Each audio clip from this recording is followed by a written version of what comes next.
Clasificación de magnitudes, escalares y vectoriales.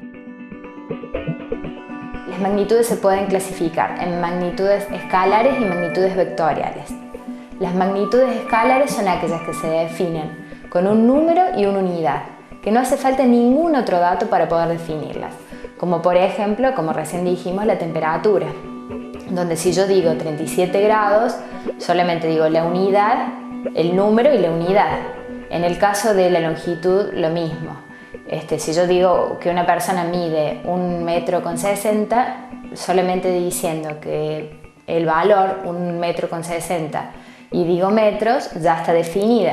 En el caso de la altura, la longitud, el volumen también es otra magnitud escalar. Yo si digo 30 litros, no me hace falta decir más nada que eso. En el caso de magnitudes vectoriales son aquellas que se definen con vectores. ¿Qué es un vector? Un vector necesita varios parámetros para poder definirse, como por ejemplo dirección, sentido, longitud, punto de aplicación.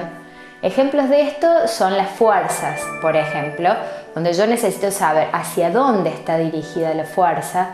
Por ejemplo, si empujo una pizarra, si lo hago de derecha a izquierda o de izquierda a derecha, o si empujo desde las patas de un pizarrón o desde la parte de arriba del pizarrón. El efecto va a ser completamente distinto, entonces es muy importante definir la dirección, el sentido, el punto de aplicación, el valor de la fuerza. Otro ejemplo de magnitudes vectoriales es la velocidad, donde yo necesito saber si un auto va hacia la derecha o hacia la izquierda, con qué velocidad va. Otro ejemplo también es la aceleración, que se define igual que la velocidad. Yo necesito saber, se evalúa en la misma forma que la velocidad. Necesito saber en qué sentido, en qué dirección. En el caso de la presión también, yo necesito saber el punto de aplicación, el sentido, la dirección.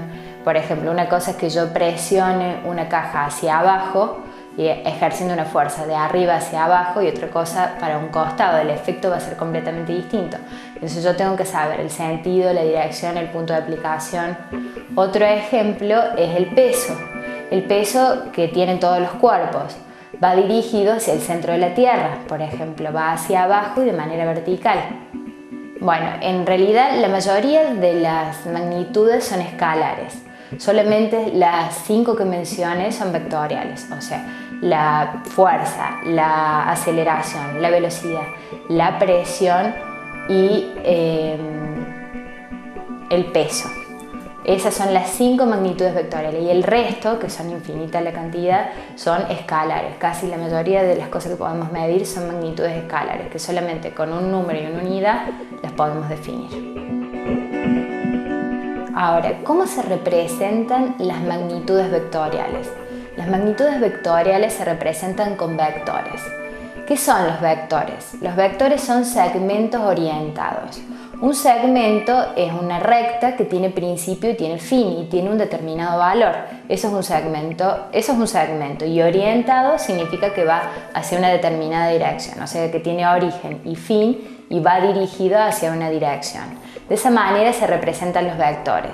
En general se suele usar una escala para representar los vectores. Por ejemplo, si uno quiere representar un vector de 3 newton, uno debería transformar una escala que sea 1 newton, 1 centímetro. ¿Una escala qué es? Cuando vemos un mapa del planeta Tierra, el mapa está hecho a escala. Los diferentes continentes y el tamaño de los mares es proporcional a el tamaño que realmente tiene. Está todo reducido en la misma medida. Se usa una escala para poder representarlo de una manera gráfica y pequeña para que nosotros sea accesible para nosotros. Lo que sí se respeta es las proporciones. Bueno, acá es lo mismo. Usamos una escala porque en el caso de que tengamos un vector que mida 3 newton, sería fácil de graficar, pero en el caso que tengamos un vector de 30 newton, necesitamos una escala para poder graficarlo, porque no nos entraría en nuestra carpeta representar un vector de 30 newton. Entonces deberíamos usar una escala de 10 newton, 1 centímetro. La escala uno la puede elegir según la conveniencia y el tamaño de la hoja en la cual uno quisiera representar.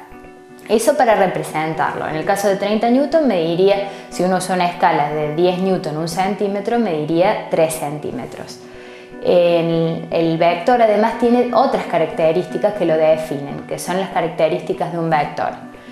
Una de las características es el punto de aplicación, que es el punto en el cual comienza, donde se inicia el vector. Otra cosa es la dirección, que es la línea recta sobre la cual se mide va dirigida el vector. Y otra es el sentido, es hacia dónde va dirigida la flecha. Y otra característica es la intensidad, o sea, el tamaño de la flecha. Una cosa es que hagamos un vector de 3 newton y otra que hagamos un vector de 5 newton. El de 5 newton es de mayor intensidad que el vector de 3 newton. Para aclarar algunos conceptos que son confusos, por ejemplo, la diferencia entre sentido y dirección.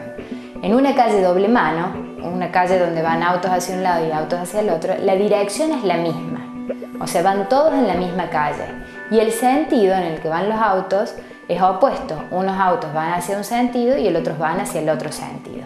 En el caso que esa calle sea cortada por otra vertical, una calle que corta esa, en ese caso, los autos que circulan por esa calle tendrían distinta dirección y distinto sentido a la primera calle que nos referimos, a la calle doble mano.